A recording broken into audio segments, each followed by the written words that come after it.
வணக்கம். நான் doctor Sivakumar, cardiologist, அணு ஹாஸ்பிட்டல் தஞ்சாவூர்லேருந்து பேசுகிறேன்.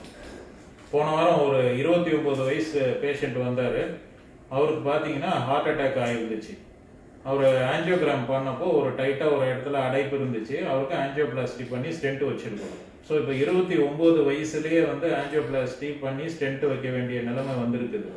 அவருக்கு ஃபுல் செக் பண்ணப்போ அவருக்கு சுகர் இல்லை, ப்ரெஷர் இல்லை, ஸ்மோக்கிங் கிடையாது, எந்த கெட்ட பழக்கமும் இல்லை.